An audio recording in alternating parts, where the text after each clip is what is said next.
This is the Season Long Podcast. This is Season Long Baller. Glad to have you with us. Hope you're having a wonderful day. So the YouTube channel Season Long Baller is an 82-game simulation, you can call it, where we are playing the full 82-game NBA schedule on NBA 2K23. We have a player build, Jaymont Summerz. He is number 4, 6'5" point guard out of William & Mary, and he is a 78 overall. And the reason for that is because 2022 NBA draft pick number 1 overall, Banchero for the Orlando Magic, is a 78, and we didn't want to make him better than Banchero or Jabari Smith, who was picked number 3, or Chet Holmgren, who was picked number 2.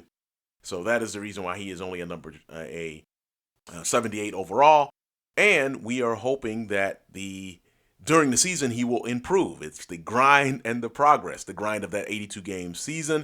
And we're hoping that Summerz will improve. He has 2 player badges. Banchero has 3. I think Smith and Holmgren may have 1 or 2. Summerz has 2, limitless range, and dimer. So that is how the player was created. You can actually see that video. It is down in the description. So as you can see among the rookies, as we've taken a look at the rookie report, Summerz is leading all rookies in points per game right now at 13.3 points a game. However, he is only shooting 41% from the field. Hopefully, we will improve on that. That's going to hopefully be some of the progress. Banchero, as you see, is shooting nearly 57% from the field, as he is the second leading scorer among the rookies at 11.5 points per game at this particular juncture. However, Summerz also does lead the rookies in assists with 2.5 a game. Keep in mind that these are 6-minute quarters that we are playing, so some of the stats are going to be scaled back. And during the games, when Summerz comes out, we come out. So we're not padding the stats with any other kind of way. These are the stats that we're getting when we're playing. Ivy is second in assists, the Pistons guard.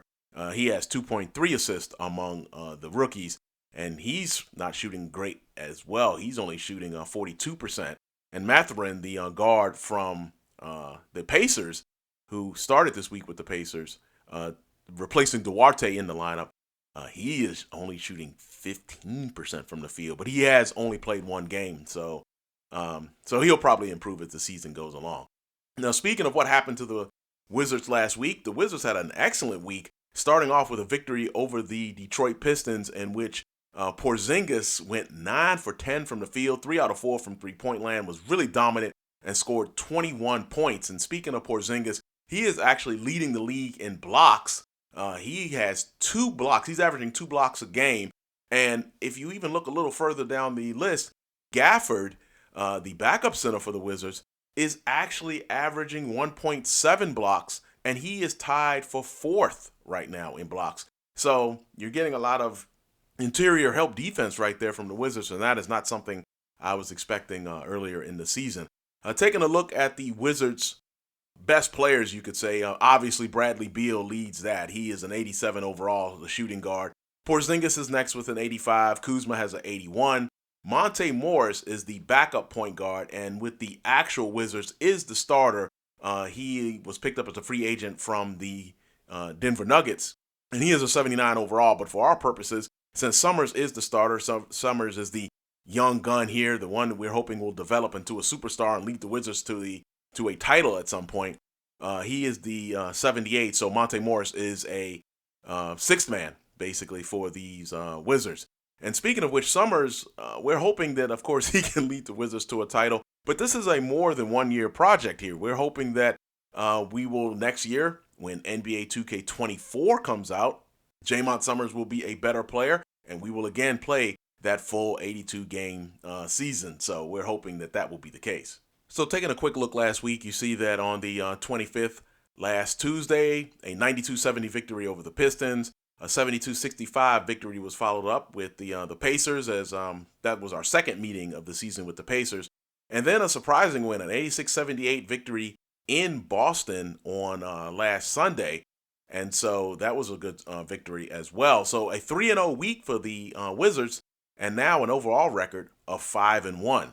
So this week, as you can see, starts off with a back-to-back with the 76ers, a home and home, starting on Halloween with the Sixers. And then 2 days later, on November 2nd, a game in Philly against the Sixers.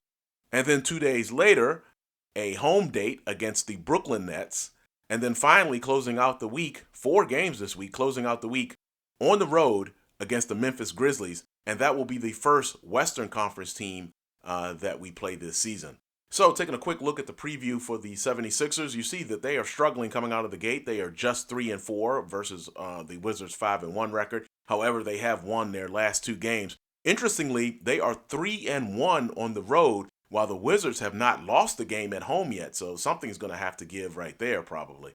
As you can see, right now the Wizards are first in scoring, while the Sixers are only 24th. Points allowed, however, the Wizards are way down. Last in the league with giving up 78 points a game, and that's despite having those 2 shot blockers in the top 5. So that's really a look at the week ahead, starting off on Halloween against the Philadelphia 76ers. Hope that you will join us for that. If you like what we're doing on the channel, Season Long Baller, I hope that you will give us a like and a subscribe. It is very much appreciated. And thank you for joining us for this podcast, and enjoy the rest of your day. A little bit later, taking on the Philadelphia 76ers at home. Have a great day. Peace.